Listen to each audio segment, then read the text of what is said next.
who haven't met Little John and Mike Murphy, both of them have been working with us with Zegrahm Expeditions for over 15 years now. As I've mentioned earlier, they're both joining us from overseas. So Murph is joining us from Stockholm and John is joining us from Brixham. It's quite late there. So we thank them for taking time out to join us. So to introduce John, he actually spent most of his working life as a microbiologist. So he spent a lot of time out on the water conducting surveys, which involved a lot of diving and tooling around in hovercrafts and powerboats. So this has actually ideally suited him for a career in expedition travel. So when he is not doing consulting work and doing fitness training as an instructor, he can be found driving Zodiacs and leading expeditions around the world. His hobbies include swimming, of course, physical fitness. For all of you who've met him, you can tell. He also enjoys wine tasting and restoring old bikes and kit cars. Now on to Mike Murphy, Murph, as most of you know him. Murph is also originally from the UK, and he spent much of his life sailing the 7 seas. He's worn a lot of hats over the years. So he's worked as a marine engineer, a deep sea commercial diver. He was even the captain of a charter vessel for a while there. And eventually, these all led him to expedition cruising, where he has worked as a cruise director and as a dive master. So you can imagine that having worked for Zegrahm together for the last 15 years, there's probably a few good stories, a few great stories, and a few even better stories. So we're happy to have you here today to listen to some of those stories, and hopefully they're all true, right, guys? So I didn't know we I'm were going supposed to go to tell ahead. stories. Did you, Yes. LJ? I thought it was just about pictures of you and me. Yeah. Let's all strap in and hold on to our hats. This is our very first Tea Time Adventures. And I'm gonna hand it over to Murph, who's gonna start sharing his screen so that we can see some wonderful images. Oh, I'm going to start sharing my screen. Let me see. Gallery view, is that it? Can you see me now? Full screen? Almost. No, obviously not. Hello. You can hear me though, correct? Oh, do you need permission? Oh God, I didn't think I ever needed permission. Just push the big red button, Murph. That should do the trick. I'm not getting it. I don't know what's going on here. Let me see. Gallery view. I'm just getting you, Richie. Why you and not me? Anyway, I'm quite happy to be on one of these little finger jobs in the corner. Is that okay? Just go ahead and hit your share screen at the bottom and Share make sure that screen. you have your PowerPoint up and ready, and that should do it. I do. Well, All right, yeah. yes, well, I just wanted to say, hello, little John. It's rather splendid to see you here this evening. I had no idea you were going to be joining us. Yeah, well, I'm surprised to see you as well, Murph, my old pal, my old beauty. But tell me, you're in Stockholm at the moment, I know, and we obviously have not spoken anything about this, these sort of few words that we're going to say, but we ought to start off, and I'm just looking at my piece of paper now. What's like? Put that down, LJ. Yes, of course. Everything's off the cuff, isn't it? Yeah. Of course. So I believe you've got to prompt me, all right? No, I have to prompt you. Oh, Now, God. Murph, I can't understand why they call me Little John. I mean, I know that when I was at school, I was a fairly short fellow, but have you any idea why they call me Little John in these sort of situations or not? Well, I have some idea, and I hope this may explain it. Let me see. What about this? Does that explain it? Well, that does it. But I'd like to say that both those gentlemen were over 8 foot tall. Yes, actually, the one on the right was 9'3", which makes you about 5'11". Yeah. Yes, what a Yes, damn- so yes, that yes. could possibly be the reason. But anyway, let's Thank- get rid of that. I see we're not getting any laughing, so we'll get rid of that. No, that's true. Yeah. Well, Okay. probably they've muted themselves so they can't laugh too raucously when we're talking. But let's get on to the colder. Yeah, thank you, George.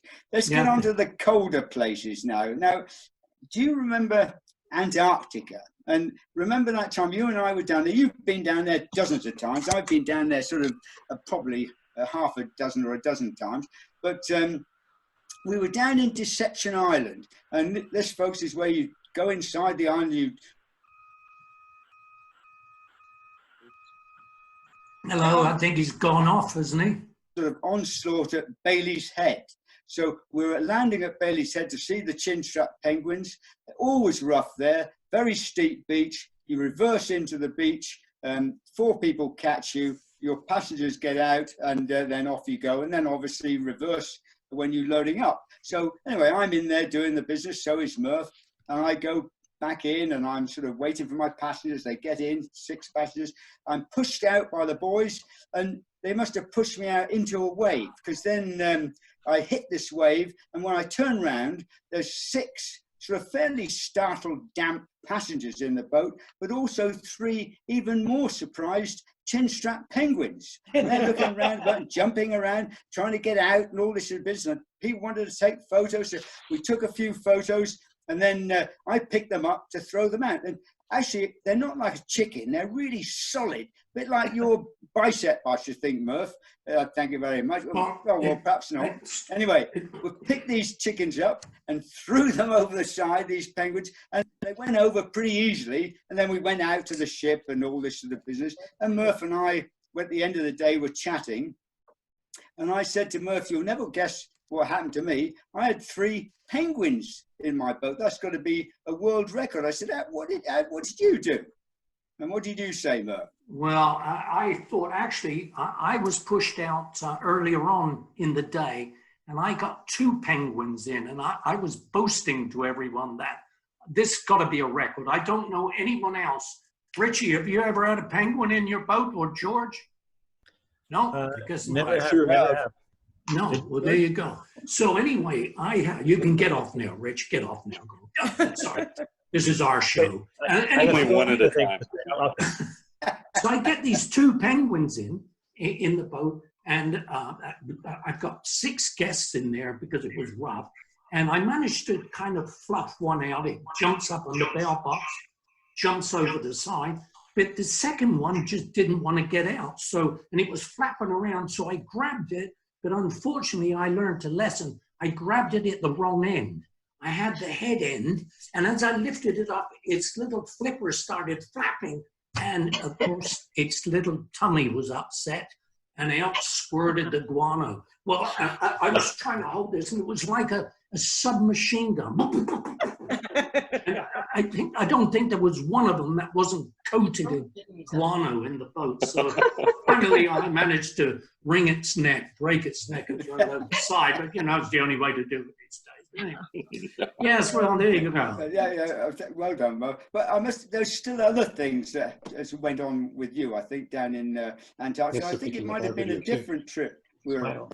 But we were down in Salisbury Plain on South Georgia, and I think I remember Russ was the expedition leader. Yes, you had yes. Russ and Rick, all sorts of people in the boat. Anyway, you were there sort of looking to go in on this particular beach, and it was pretty rough at the time. That's why we'd relocated. And anyway, I would stand back just as a safety, and I see Murph sort of go in close, and he has a look, and then out he comes. He goes in again, out he goes, and then he goes and starts doing 2 or 3 damn great circles, and then zooms at the beach flat out. Now, why, Murph? Well, you see, I had the entire, not the entire staff, but I had the staff in my boat, as we always do, and we drop them on the shore to start with. And Russ is in the boat, and he said, this looks a good spot, Murph. I said, yes, it would be if it wasn't for the 25-foot rolling seas going in there, or 5 foot, whatever. But anyway, So I said, well, I'm going to try a stern landing. And he said, no, just go bail on up the beach. We'll slide up the beach and we'll hop out and we'll spin you around and push you out. Okay, so I shot in. I got on the back of one wave and I felt I just didn't have enough power. So I took another circle round, got on the back of the wave, doing about 80 knots. You know how they really go so fast. Anyway, I'm on the back of this wave and we come in and everyone's excited. Russ is up the front. Go, Murph, go, Murph, go. And as we hit the beach, it stops dead. The Zodiac just stopped dead. Russ, everything was in slow motion.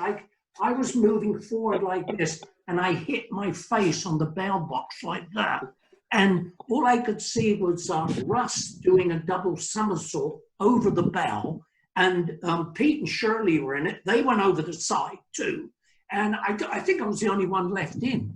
And I thought, as I pulled myself up from the bow box, I thought, my God, poor Pete, what's happened to them? This is me, I'm finished. And I see these two little sandy hands. Two little sandy hands on the bow of the boat, and up comes a sandy head of Russ, and he just says, perhaps a little slower for the guests, Murph. And that was it. Oh my God, okay. Oh, let's move on then, little John. Where are we going from here? Very, very quickly, Murph. Remember when I said to you, on one trip, man, I was so damn cold. Murph and I used to have pots of tea out in the Zodiacs when we're waiting for you passengers to get finished doing your wonderful things ashore. We'd be there, have a pot of tea together. And I remember one time saying to him, for God's sake, Murph, if I ever am asked to come down here again and I say yes, shoot me. And you said you would, and you didn't have to. What happened to you, Murph? Well, you see, I never intended going back either. I'd done practically 100 trips to Antarctica. And I just felt, I want to go to the warmer climates. And I promised with you at the same time, we'll shoot each other. And then one day, I think it was Lisa got on the blower to me and said, Murph, we're short of one driver. Can you please help us? And of course, me being that kind of guy that helps everyone. Okay, I said, but don't tell little John. But anyway, you seem to have found out what's going on. So that was why I went back. But yeah, I know we didn't want to. But let's get to some warmer climates. I'm already feeling chilly here in Stockholm. Well, why don't we get to New Zealand? Okay, New Zealand. Here we go. Let me get a couple of pictures. Even though it wasn't that warm, Murph, remember that time we were in Fieldland and it had started raining about 3 days before, and it had rained all the way up through to Milford Sound when we were we were transferring our passengers to the shore and embarking a load of new passengers on board. And we're in Milford Sound. As we come in the morning, the water and streams are just pouring off the top of the cliff. It's absolutely unbelievable. And we came in, swapped passengers, and we had a skipper, Mike Taylor, on board. We said, if the passengers come out, Mike, can we take them out straight away, give them a quick briefing, and then out in the Zodiacs and go out in this absolutely fantastic weather? What did you say, Murph? Yeah, I said, you got to be kidding now, Jay. They've only just stepped on board. Nobody's going to go out in this. I mean, it was hammering down, as you said, and had been for 3 days. So I said, if we get 3 or 4 people, that'll be as many as we get. And what happened? Yeah, we had about 75% of the passengers. So we had about 65 people out on Zodiacs getting soaking wet, freezing cold under these absolutely unbelievable waterfalls that were down and then getting blown back up. It was unbelievable. Carry on, Murph. Yes, no, but I was going to say, these waterfalls here all along Milford Sound, and I'm sure many of our guests have been to Milford Sound, but the whole walls, either side of the sound, was waterfalls. I mean, I do tend to exaggerate a little, but would you say, LJ, there was at least 30 or 40 waterfalls similar to this coming down Yeah, everywhere. It was I would- unbelievable. Here's a picture of you.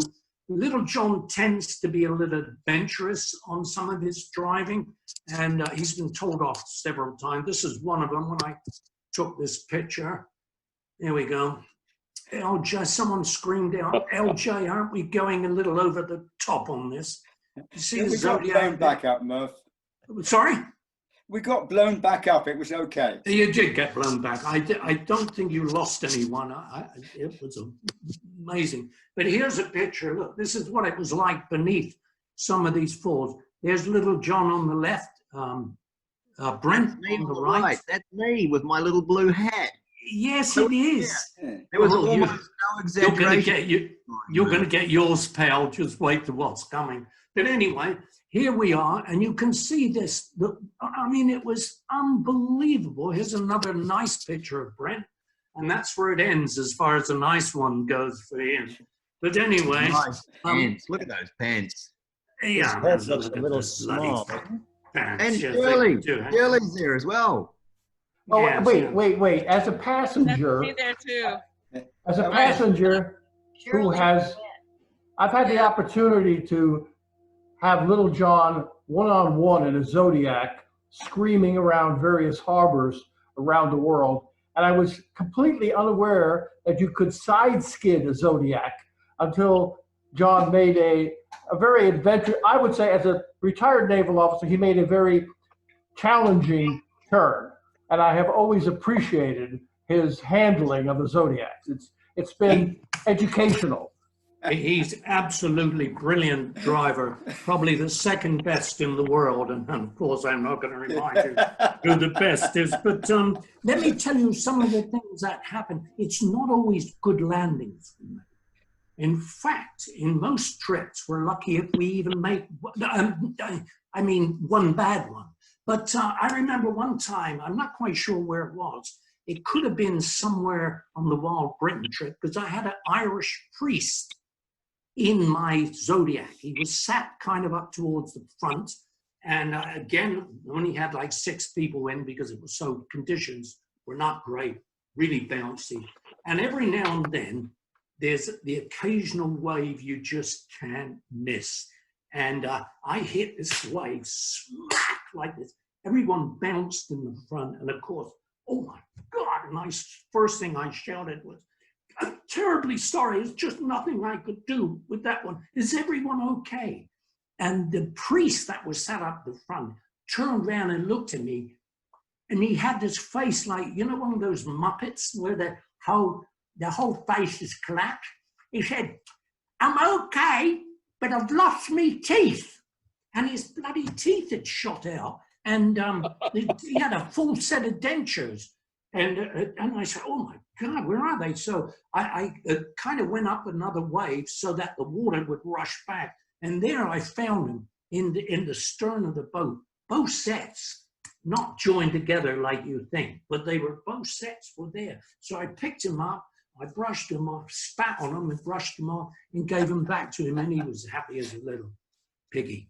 But I think LJ's got a few of these freaky wave stories too, haven't you, LJ? Well, yeah, I have, and I've just sort of realised, and thank very much, Fred, for saying what you did. But now I'm going to really blow myself apart here because it was on Henderson Island. I remember when it was really rough, north coast. We couldn't land, far too rough to go ashore. So Mimo, who was the expedition leader, said, well, we'll go down the west side of the island and see what we can find. So we shot off down there and we came across these unbelievable water spouts where we had big swells coming in from the west, going up against the cliff and obviously a hole down below the water line. And these water jets would then just come up in unbelievable style, up to 30, 40, 50, 60, 70, or probably 500 feet high. Unbelievable. And we're taking photos of them. And of course, when you're doing that, you're always looking behind you and making sure there's no waves coming and all this stuff. So that was great.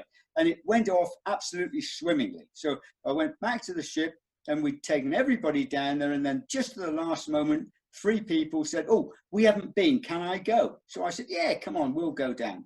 Just the 3 of us. So 3 of us in the boat and me, of course. Anyway, down we go. And by this time, the weather had worsened slightly and the waves had got bigger, but still big swells, not breaking. There were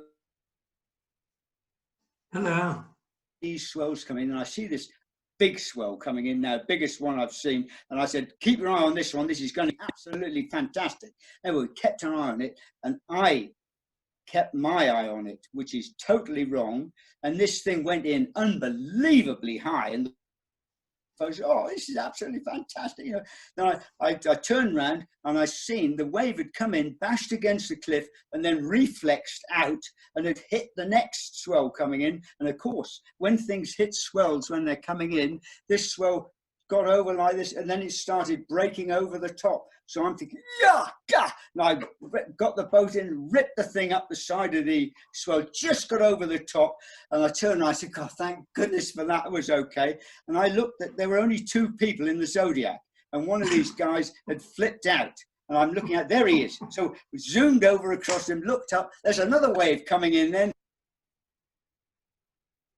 Got hold of him, hold his life jacket, drove over this wave. We just got out and we dragged him for about 20. Right, now what we're going to do is push you down and pull you in the boat. And I said to this bloke who was with me, I said, we've got one chance, a big lad. So we pushed him down, ripped him in, nearly threw him out the other side of the boat, got him into the bottom boat, and he was laughing away. I said, God, that was really fun. I really quite enjoyed that.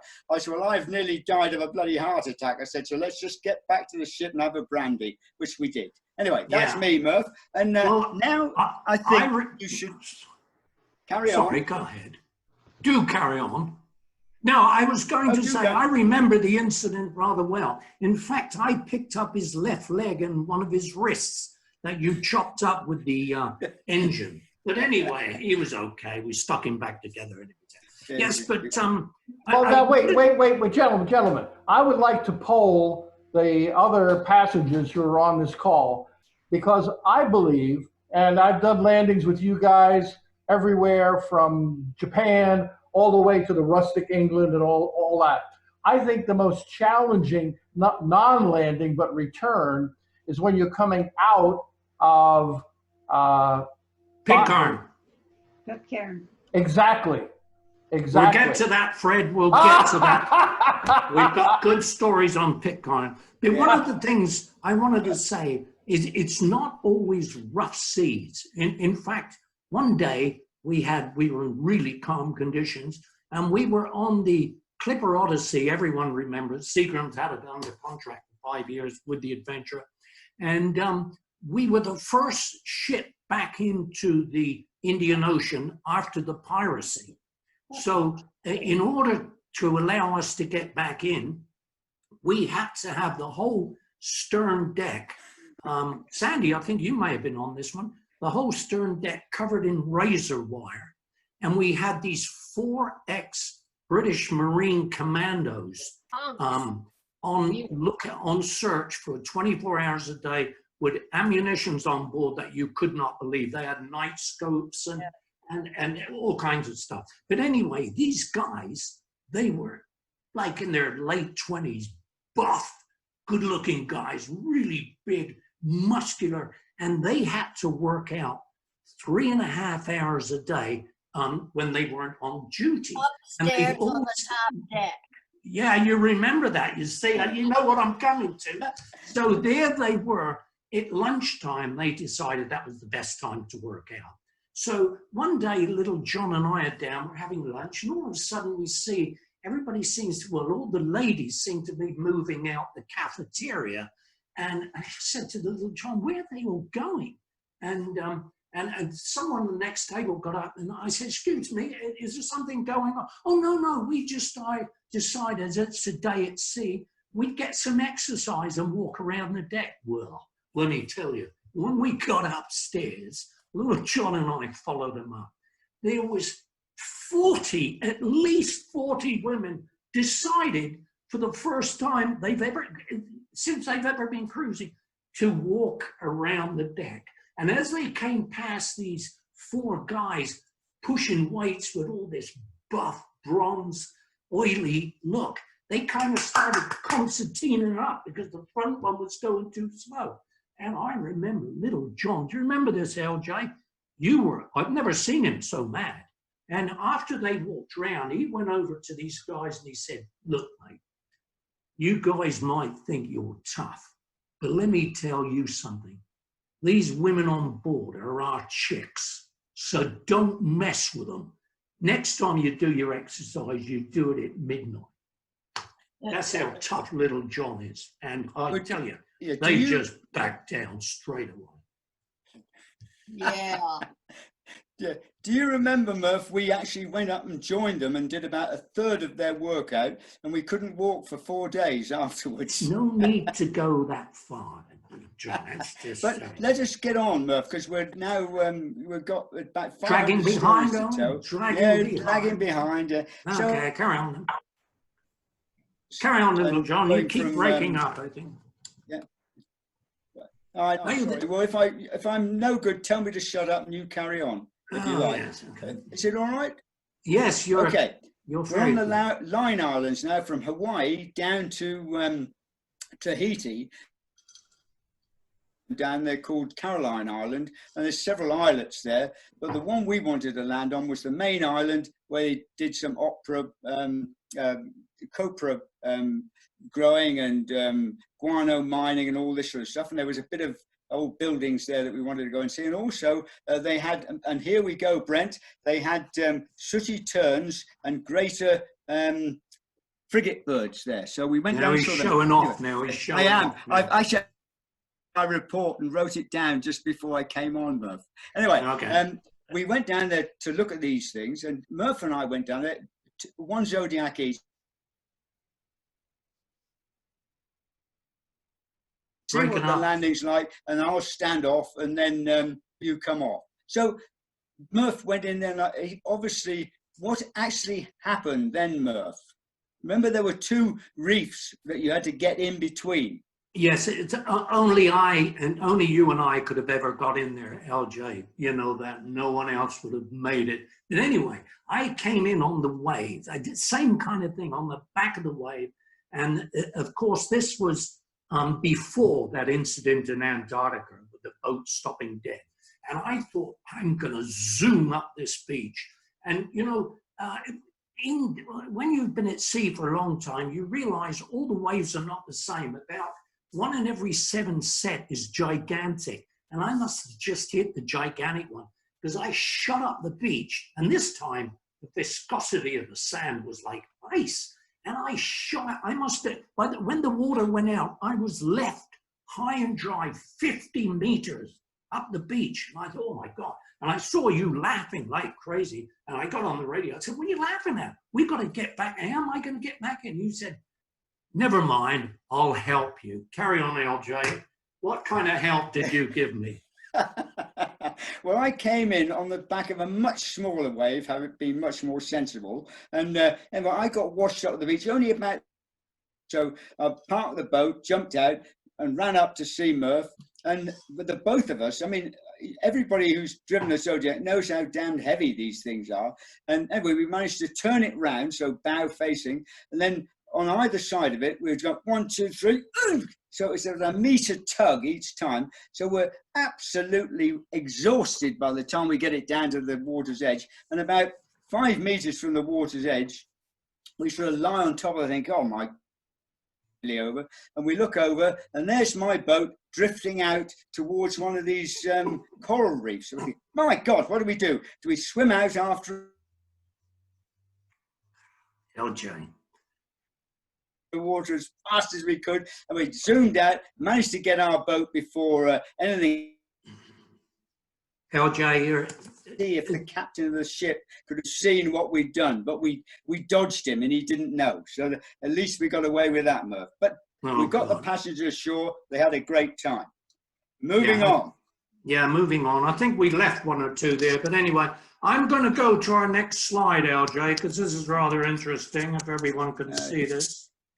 Look at that magnificent the picture there with little John and myself. I think you're wearing a thong there by the look of it, little John. They're very, very nice, I must say. So where was this? Hardy Reef in Hamilton Island, was it? Australia? That's correct. Yeah, that's right. And Yeah. remember, Odyssey had parked offshore, and we brought the Zodiacs in one foul swoop because it was a long, like a 2.5 mile drive. And what we're doing, I went to an anchored out raft, which is a massive raft with bar on it and all this sort of thing. Dropped all the passengers off, and then Murph and I will do is we'll take all the Zodiacs off and tie them off as you see, and then we were going to swim back to the raft together. Right, carry on, Murph. Yes. And we thought we couldn't take a boat back because you weren't allowed to leave one at this floating marina. So that was the reason we left them there all tied up. So we thought, well, we'll just swim back and we'll be ready for everything. Little did we know there was like a 15-knot current running against us. And of course, little John and I dove in, and after about 5 minutes, we'd made probably 3 meters. And it was like, how far away? It was 100 meters away, wasn't it? And we looked at each other and we said, what are we going to do? There must be people watching us. So as usual, we went into our dynamic form and went berserk, and we swam, and we finally made it. After about 1 hour and 37 minutes, we managed to get on board. Actually, it was a little shorter than that. And everyone said, you must be exhausted, and this is how we looked. Magnificently splendid. I mean, have you ever seen such bodies on anyone like it? Look at that. Come on, everyone. Let's have a little applause. Bloody. Thank you, Richie. I think you're the only one laughing. Thank God for that. Anyway, oh, there we go. But I'd like to show another little slide. Is everyone seeing these slides, by the way? Yes, okay. Yep. Well, here is something. Did you add color to that photo? Because it must have been taken in black and white days, maybe 40 years ago or so. Thank you very much, Brent. Keep watching, Brent. Colouring can do. Keep watching, Brent, because here it comes. Here it comes. Okay, so this is Brent driving a Zodiac. Now, there's some of us have been doing this a long time, and there's some of us make out they've been doing it a long time. Now, as you can see, the people in his Zodiac are covered from head to foot with hoodies and everything, and they're all totally drenched. See the spray that's coming up and just covering everyone. Well, let me tell you, that's the incorrect way to drive. And now I would like to just continue here and show you the correct way.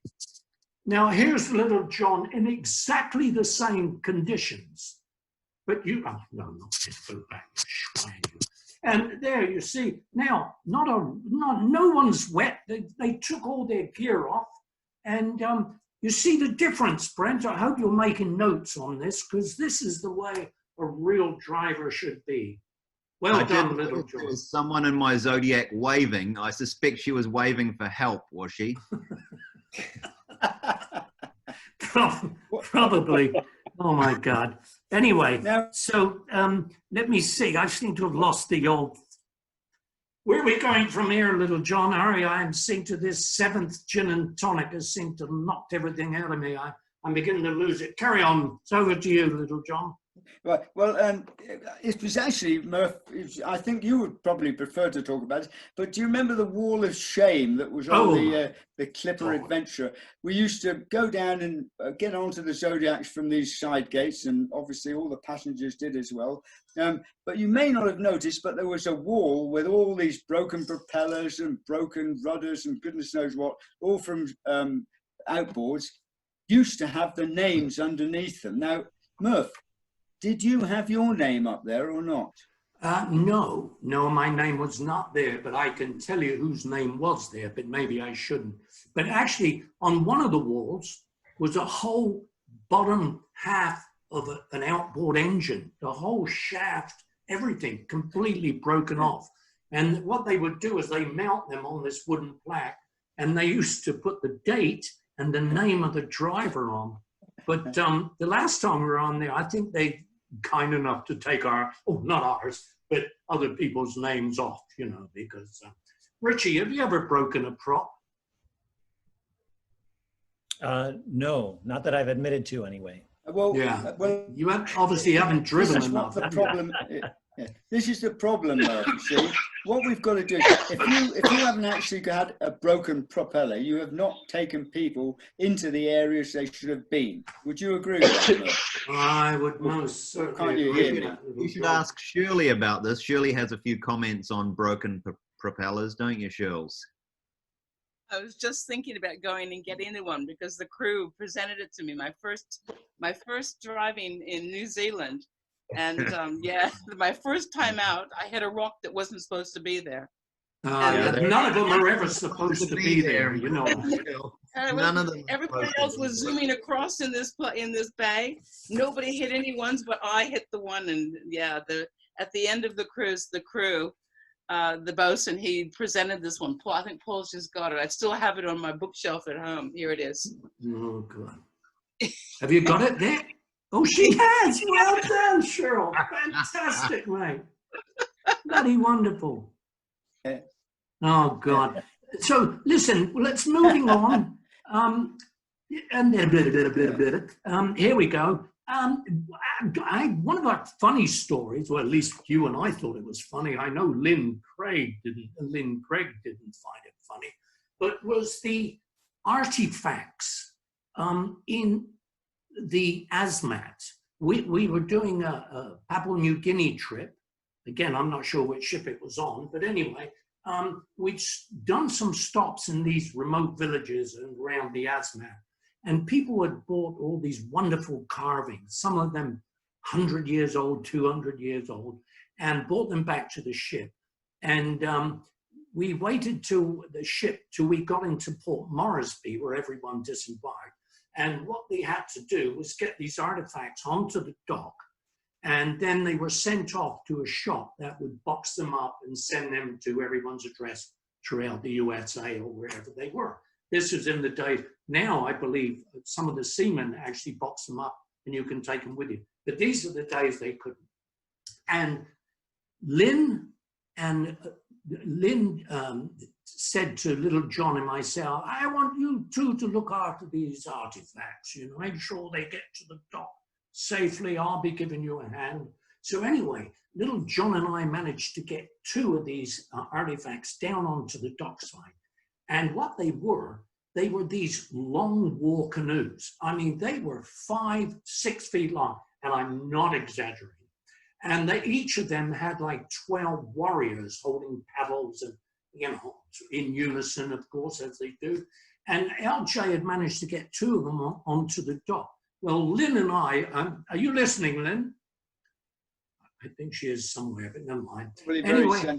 Little John, yes. I'm listening. Okay, I'm sure you'll remember this, Lynn. I do.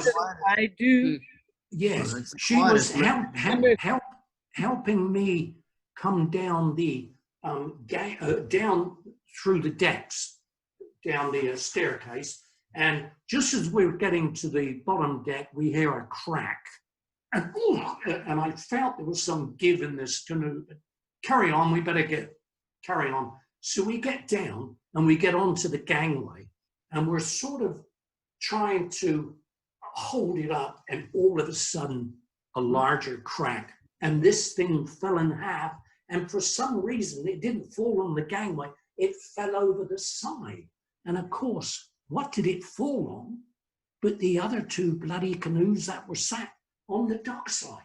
So there was this horrendous crashing. Oh my God, and we run down. Then we've got 3 canoes, 36 warriors, all snapped off at knees and ankles, and paddles missing, heads knocked off. Oh my God. And suddenly little John and I saw the funny side of it, and we could not stop laughing. And Lynn, I had to tell the passengers. And Lynn was getting really upset with it. She said, stop laughing. Some of them are up there watching.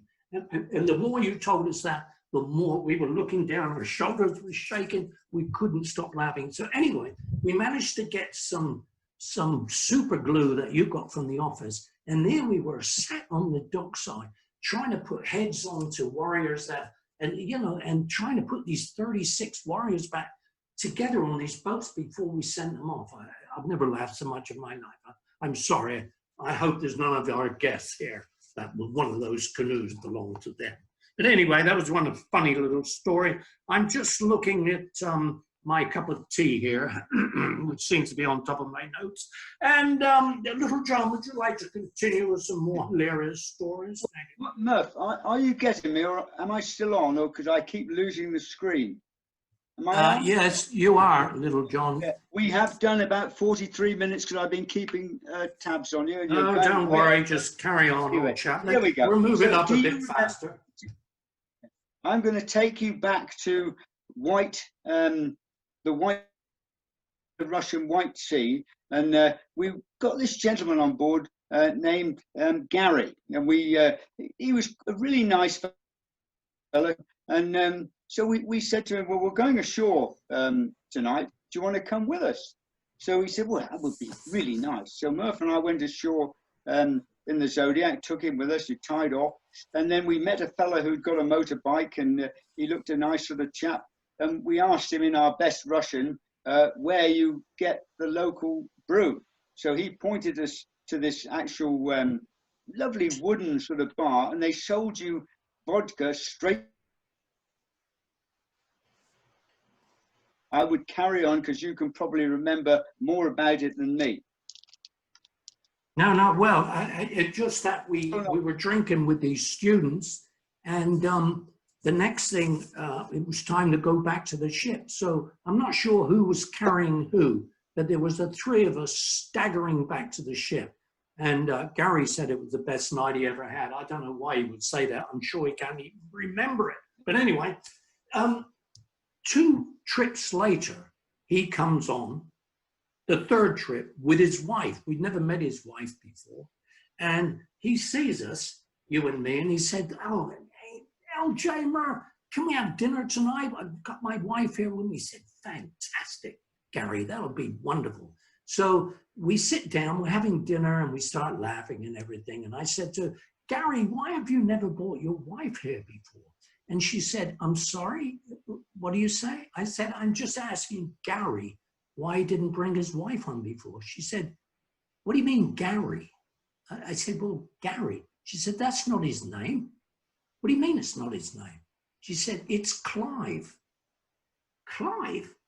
But, and I looked at him and he sort of just shook his head. And I said, what do you mean, Clive? Little John and I have been calling you Gary for 2 trips and you never told us. And he said, well, you know what? I never did like Clive, and I really like Gary. I mean, can you believe it? That's the kind of people we work with, mate. But we better move, Little John. We're getting very close to the end here. We better skip some of our stories. We'll leave this one that I didn't want you to talk about anyway. Oh, the stretch and gonads. Yeah. Oh, I'm sorry. The stretch and groan. Perhaps we'll leave that out, I think. Yes, we must talk about the next one, Henderson Island, when we were there many years ago now. And actually, Brent was our bird man. Yes. I can remember Murph and I took the guests ashore, and Brent went ashore first off with all these birders, and they're all following around like, as birders do. The old binoculars coming up and going into the sort of bush that was just in front of the cliff. They go in there, come out, go back in, out again. Murph and I were sitting on the Zodiac, really waiting for the passengers to come back, and we could see Brent down the coast, going in and out of the forest, only looking really frustrated. And then Murph and I were sort of sitting there, and we saw this sort of bird thing came and walked across in front of the Zodiac, and I said to Murph, "What do you think that is?" He said, well, it doesn't look as though it's got very big wings. I reckon it's that rail thing that Brent's looking for. So anyway, Brent's coming in and he comes back about half an hour later, hot, wet, and goodness knows, we're all frustrated. And we said, have you seen the rail? He said, no, we didn't. We really tried, but we couldn't find it. And we said, "What is it? Is it a little brown chicken thing that walked in front of us?" He said, "You haven't seen it." I said, "Yeah, it just went in. Every time you went in the bush, it came out, and when you came out, it went back in." He was And it's absolutely distraught. It's true. Is it not true, Story Brent? of my life. Story of my life. And then, Brent, remember, we went out to the ship for lunch, and you said, "Please, can I go ashore on my own and see if I can find it?" And I took you ashore, and you spent another hour there, and you never saw the thing at all, did you? No, stupid chickens. Yeah. But I mean, I'm sure on any other occasion, Brent would find whatever bird he's looking at, wouldn't he, Murph? Well, you would think so, wouldn't you? But Oh no, I don't like where this is going. Luckily he froze, Brent. Luckily he's frozen. Carry on, Murph. I've frozen. do you remember Iona? Oh, the So creek. here we are on Iona, up in the Scottish Highlands, and Brent is there with his troop of birders, you know, and they're off looking for this corncrake. Well, any of you know the corncrake? Everyone hears it, but very few see it. So he's watching again for this bloody corncrake. No, I can't find it. Little John and I just happened to be having a coffee, standing by, because we were in charge of the Zodiacs. So we were standing by. Yeah. Right. You sure it was a coffee? Yeah, that's right. But anyway, so out we come, and we're standing up against this wall, and up popped this bloody corncrake and sat on the wall next to us. And I said to him, "What do you think that is, LJ?" And then it made this bloody noise that it makes. And I said, and LJ said, "It's a bloody corncrake." Oh, I'm sure Brent must have seen it, and his birders are over the hill. What happened, Brent? Again, you didn't find the bloody bird. Jeez. Well, I think that's a problem with working with the two of you, because you are just the bird magnets. I mean, that's it. Yeah. The chick magnets. That's what it comes down to. That's right. But no, Murph, actually, the white ones and the black ones and the red ones, right? Murph? yeah. But actually, Brent, And the wasn't chicken ones. 2 years ago you went back and got the Henderson rail? You remember? Yeah. Yes, we did. We got the Henderson rail. So And you got him good too. You had some great pictures, because they're really hard to get, aren't they? And the corncrake, bloody hard. I know. But anyway, David Attenborough even poke a little fun at you, Brent, over that? Yeah. he didn't, did he? If I can find that picture, I'll show it. Yes, but even David Attenborough said signed a copy of The Life of Birds, and Sue Flood got him to sign it and send it to me, and it said, "Dear Brent, better luck with the Henderson Island Rail next time." In fact, the next time we went, I didn't even get ashore. So, but it was third time lucky. Yeah, the time you're referring to, Murph. Yep, we got there. Yeah, you got it. Well, look, we've got to move on. I'm just going to show these last few slides, LJ. Do you want to say anything while I'm loading this thing up? Have we got time to talk about when Mike Messick caught us or not? I don't think so. I don't think he's even here, so we maybe better leave that one alone. I am here, Murph. Then yes. Better tell it. No, that is the same voice, Murph, that we heard. I'm going to tell this damn story now. Go on, then. Go on. We were in Vaval, and Murph and we took these passengers out, and you split us up into various groups.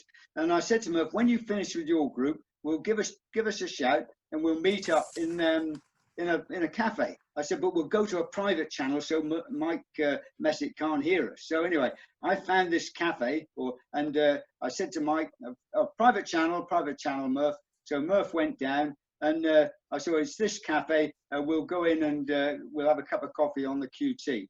And anyway, so we walked the 5 minutes to the cafe, and who should be sat in this blasted cafe, a beautiful cafe overlooking the sea? It's Mike Messick. And we, how the hell did you get here? He said, have you ever heard of scanning radio channels? He said, I listen to every word you said, you miserable bugger, Messick. Yeah, I remember that. And I think we had a nice coffee together. We did indeed. Yeah. We had to pay for it, I seem to for it, remember. yes. Yeah, I seem to remember we paid for the bloody thing. And then you both got fired again, didn't you? Yes, we did. Do you know how many times Mike has fired us? But I'm just going to say one thing, and I'm going to bring your name up in the nicest possible way, so hopefully you won't fire us again. But you see here, look at this picture. Can everyone see this? You know who this is driving, of course, can't you? Everyone Well, he's a handsome guy. That's, oh man, what a Hello, yeah, look at right. that. I mean, this is, and everyone probably knows where this is. It's Pitcairn, coming out of Pitcairn. And it's notorious for being tough landing. Some days it's better than others, but most times conditions are like this. And there's a big seawall that runs out, and there's somebody, one of the locals stands on the end of the seawall, and he calls the waves and he says, go, and then you come hammering out, and hopefully you don't tip over. But I just wanted to say, I think it was 2017 we were there. It was either 16 or 17. And just to show you how absolutely wonderful drivers we all are, the Pitcairn had 17 visiting vessels. Now, I'm not saying they're all expedition vessels, but some of them were supply ships and so on and so forth. But they had 17. And Pirate Paul told me, you know, you were the only ship that landed this year, the only guys that got ashore this year. The rest of them had to take the longboats out, you know, to the other ships because their wimpy drivers just couldn't fix it. But now I'm just going to quickly drop Mike's name because he will love this. Usually out here, when the ship is anchored, there's a hell of a swell. And on the stern, as you know, the stern goes up and down. Well, from many, many years ago, people on different ships, if the stern moved up too high, they just gave up and said, no, too dangerous. You know, you get the waterfall effect as it goes down and everyone gets soaked or call the landing on. Well, clever Mr. Messick comes up with this idea of let's put the bow onto the stern of the ship and tie off the two bow lines onto these bollards and just ride the boat. As the boat lifts up, you power it with the engine. As it drops down, you slack off the engine. So let's give it a try. And it's now called, Mike, the Messick Maneuver. So I hope you're happy with that one. Yes, I'm happy that you still tell people about it because nobody knows that they just like kind of like do it normal procedure now because it makes so much sense. Oh, wait a minute. It makes no sense. All of the passengers are left hanging from a vertical Zodiac. We're holding onto the lines for dear life.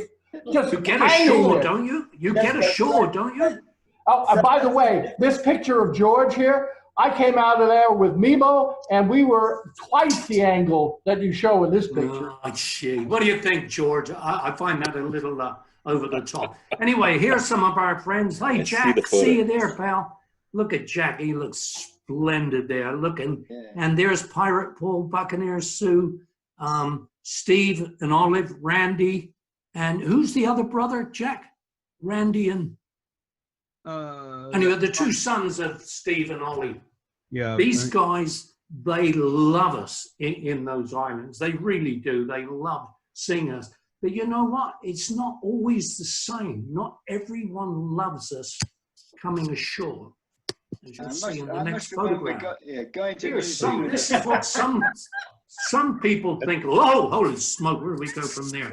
Look out, that's a bit nuts. Yeah, not everyone thinks we're wonderful. And this is, happened in New Zealand, Little John. We were really put out that time and promised we'd never go back there again. But anyway, moving on, we've got to get this to an end, otherwise you're all going to be up all night long. Yeah, Here we go. You want to talk about that, Little John? Well, wasn't a lot to talk about, actually. Look at Brent. Doesn't he look young there? Oh, doesn't he ever? Yeah. We're not going to show your wife this one, Brent. It's all right, don't worry. But this actually was an absolute fabulous group of people. Believe it or not, before we actually... Yeah. You're breaking up a little. Okay. You can't see his teeth. He's looking quite normal, in fact. Yeah. But it... fun. Is Anyway, it? yeah. I guess Carry that's on, Murph. among other things, that was why I was trying to get there. Yeah, holy smoke. Anyway, here we go. Look, I just thought we put a few pictures together really quick. I'm going to have to move my face around because well, look at these guys. These are some of the old folks all the staff we served with. We're all here. Look, and of course, I apologize to any staff that's not here. I didn't have all the pictures and I couldn't fit them all in, but we've had so much fun over the years together. And you know, when the world hits a crisis like it is at the moment, it's bad enough when you can't travel. But for many of you, you live in the same place, not all of you because you're traveling as much as us, but many live in the same place and you have lots of close friends around you everywhere. But people, a lot of us, because we're traveling so much on the ships, all our best mates are on the ships. And if we don't get to travel, we don't see our best mates. And it's like, but anyway, it's true. So we're all looking forward so much to coming back, just to get with our buddies, to get with you guys. I mean, it's all a family. There's not one face I haven't recognized so far. And I'm sure all the staff feel the same way. We recognize everyone, one big family, and we just got to get back together. Where are we going from here? Okay, little John, let me just move that over. Yeah, Would you like to say a few words about that, little John? Well, I can remember this was in Brazil, if I remember correctly, and we were just leaving a party, and we had we're dancing all over the place. I think I danced. No, Sandy wasn't there. I danced with someone else. Normally, I like dancing with you, Sandy, or Shirley, but you weren't there, unfortunately. But Murph and I hired this bike along with all the other passengers. And I think we were the only ones not to fall off, Murph. Yes, I think so. What's Well, the next you could. photo? We've got to move on. Oh, okay, we've got to move on. Sorry, he's getting really about me now. I've lost my cursor. You put me. Oh, there it is. Okay, here we go. My internet thing's gone. Okay, never mind. Okay, so this is the end of the little PowerPoint show, and I just wanted to thank everyone. Good Lord, we wouldn't have done without Sonia and Robin and Kelsey and Caitlin that helped us getting this thing together. It was lots of fun, and what I just wanted to say was the next time you and I are going to see each other, LJ, is Wild Ireland and Wild Scotland, right? Next year sometime. That's right. Murph, I'm sorry I haven't been involved, but my internet has been in and out over the last 10 minutes. So am I on now or not? Yes, you are, old friend. You are. Well, yeah, we really do miss everybody when we're not with you, obviously. And it's great to see everyone, even on this video. But Murph was talking about, the next time we're going to see each other is probably when we see each other in May next year on the Wild Ireland and Scotland bit. And we were saying to ourselves, well, it's probably it's in your top 3, isn't it, Murph? And it's in my top 3 sure. as well. Absolutely fabulous trip. And we were saying, what was your favourite landing? We not necessarily for passengers seeing things, but the actual driving to go ashore. And I think one of my most favourite places is on Fair Isle, when we go onto the south side of the island, and we normally anchor then on the east side of the island, and you have to have this wonderful drive through all these narrow channels, past some wonderful bird cliffs and bird rocks, and you go through channels, back out and back through again, and then you end up putting a bow on and landing people ashore right on the south side of the island. And I think that particular landing for me is my favourite of the lot of that sort of particular area. Have you got a favourite, Murph, or not? Well, I like that one too.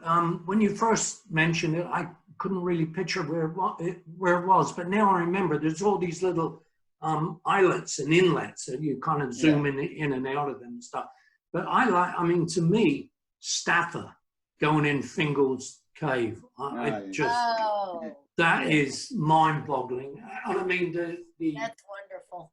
Yeah, the geology there is mind-blowing, but the trip getting in, especially when you get a big swell going in, and of course we all want to get to the back of the cave, and that's why those of us that really know what we're doing, we go in stern. So because if you go in forwards, sometimes you get these huge waves coming behind you and it pushes you and you've no control over the boat. So that's the reason we go in stern. So coming out, that's good. So I think that just almost wraps it up, doesn't it, Little John? Have you got any more to say? Yeah. No, I think you've done very well, Murph. But what I would say is, I did notice an email from one of our passengers saying, what was your most sort of funny experience diving or snorkeling with on the ship? Can you answer that one? I'm just preempting the question. I wish you hadn't brought that up, because I've been thinking for 1 hour before and I got the message and I couldn't think, and I thought, well, no one will bring that up. I mean, what can I say? What is a funny situation? There's so many funny situations that I remember diving in Antarctica. I dove 8 seasons there and in dry suits, of course. And I was in the water one time and everyone was taking so long getting in the water, and I'm in the water with my dry suit on and a tank on, and I've got my regulator in my mouth, and I take it out, and I put the snorkel in, because I think if I keep breathing off the reg, by the time everyone gets in the water, I'll have no air left, you know. So I got the snorkel in, and finally everybody gets in, and I say, okay, we all ready now? Finally, you bastards are all ready. Yeah, right, let's go. Here we go, down we go. And I do this incredible duck dive, which is not easy in a dry suit, but I did this incredible duck dive, and I get down to, you know, maybe 20 feet, 25 feet, take my first breath, and it's some salt water. I thought, God. And I realized I've still got my snorkel in. So I reach back and I finally find my regulator, put it up and take the breath. And I see these divers looking at me like this. God. Anyway, we do the dive, get over the dive. We had leopard seals on that dive galore. It was an incredible dive. Get up the top, and this guy said, you know, you are one of the most amazing divers I've ever had the fun to dive with. He said, you don't believe in wasting 1 ounce of air, do you? And I said, you know, that's what I usually do. I usually keep my snorkeling to around 80 feet and then breathe off it, you know. But anyway, I guess, will that do, LJ? I think you've used it all up, Murph. By golly, that was good. Yeah. But are there any other questions that people want to ask us? I mean, yeah, there must be. Come on. A reasonable answer to. Is there anyone left? I think there's only 4 of us left. I see Sandy there, so that's something. I'm still here. I'm not going to start asking questions. I probably know the answers. Hey, Murph, I have a question for you. Guys too much. Yeah. I have a question. How do you feel about sun protection in places where the sun can damage your skin? I know your body's a temple, that's why I ask. Well, as you can see from your background picture, Richie, I'd like to put it on my lips, because my lips are the things I use the most. And I won't go into any more detail than that. But I must keep them soft and supple at all times. But I do like to, I never use sun cream, as you know. And when I look at my body now, I begin to wish I bloody well had from the day one. But that's what it is. But thank you for bringing that up, Richard. You're welcome, Murphy. Any other questions for anybody? Little John, why don't you tell us a joke? You haven't told us a bloody joke. Come on. We need to hear a joke. Have I got time for a joke? No. Well, I'm going to tell you one anyway. I see Julia there, Llewellyn. Nice to see you both. Well done. Anyway, I'll tell you a joke. You've probably heard it. Well, you won't have heard this one because it's all about Murph. Sorry about this, Murph. But actually, it involves Murph when he was a young man living in London. And he used to go, oh, you can imagine, he used to go out on the razzle some nights. And Murph, I'm telling this bloody joke. Put the cup down, and or they'll all look at you, and it's no good. Sorry. Yeah. Come on, behave.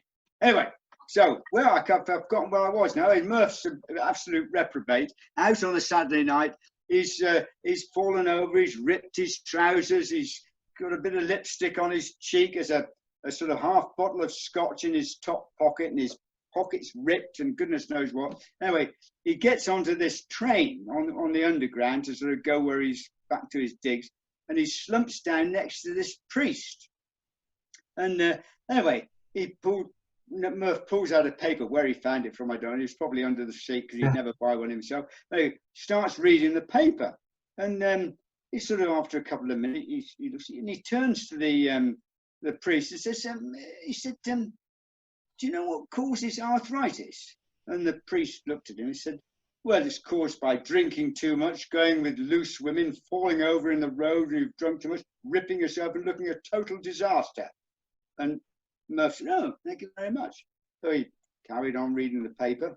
And after a couple of minutes, the old priest felt a bit sort of sorry. Well, I was perhaps a bit harsh. He said, excuse me, young man. He said, I know I was a little harsh on you. He said, could you possibly tell me how your arthritis started? And Murph looks up, he says, oh, I haven't got arthritis. I was just reading that the Pope has. Anyway, there we go. Luckily, I can't hear the unbelievable quietness now. So it should be time for you to finish, I think. Well, I do have a question for Murph and for Little John, if you don't mind, which is about your days traveling before Zegrahm, because I think both of you and maybe Rick Price were working with Clipper Cruise Lines and told us about Zegrahm. And I think, is that possible?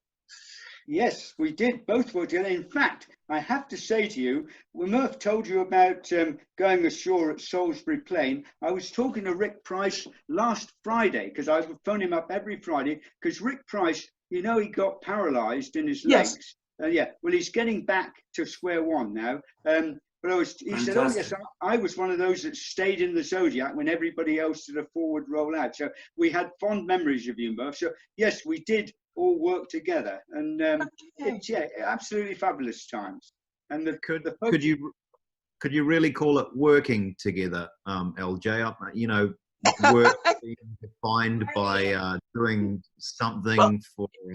Yeah, well, LJ was actually a cruise director, I think, on our New Zealand trip back in the early 2000s. Expedition leader, Sally, I think. Weren't you, LJ? No, he was a cruise director. Was he? Who was the No, I have to say, Sally, I'm afraid I was expedition leader, because cruise directors have to use computers and send emails to people, which I'm absolutely useless at. I know, but you were down as cruise director on something.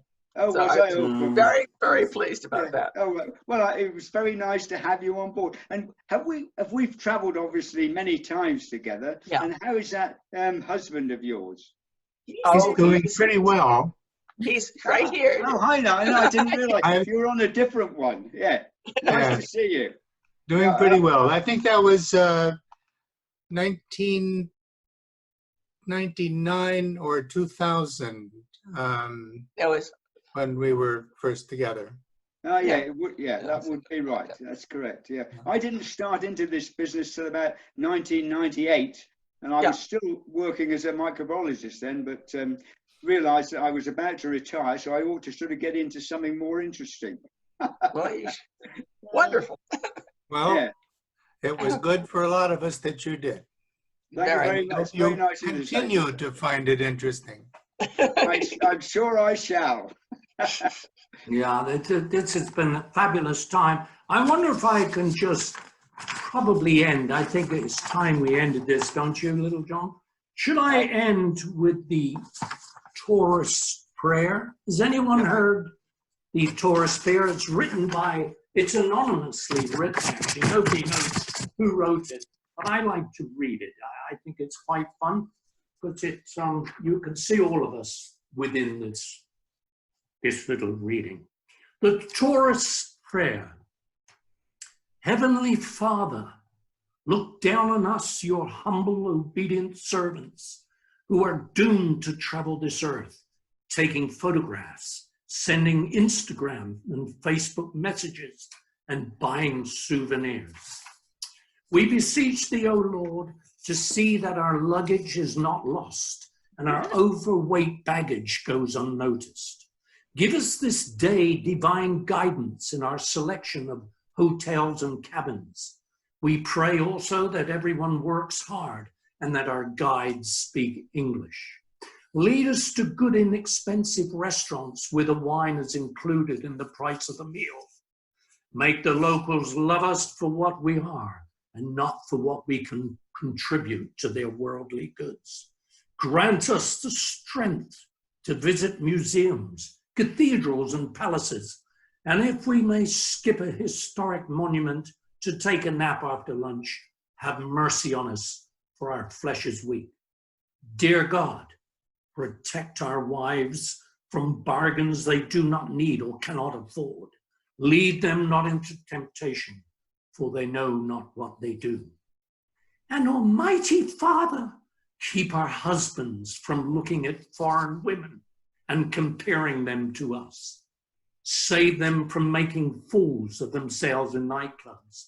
And above all, please do not forgive them their trespasses, for they know exactly what they do. And when our voyage is over, grant us the favor of finding someone who will look at our holiday photos and listen to our stories so that our lives as tourists will not have been in vain. Amen. Amen. Amen. Amen. That was fantastic. Thank you guys so much for joining us and actually coming up with the wonderful idea of Tea Time Adventures. I think it was a smashing success. I hope you all enjoyed these tales, tall and true, and wanted to let you know that we are going to hopefully have the recording up for you guys to watch again next week.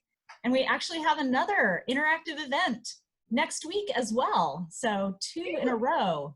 The next one is going to be a stay-at-home safari to Namibia with Chris Camper. Will be joining us all the way from Fantastic. Wow. And we're also going to have a special guest joining him, Dr. Lori Marker, who is the executive director of the Cheetah Conservation Fund. She's also going to be in attendance and telling us a little bit about her foundation and the work that they do to conserve the environment of the cheetahs in Namibia and in the rest of Africa. The magnificent That should be very informative.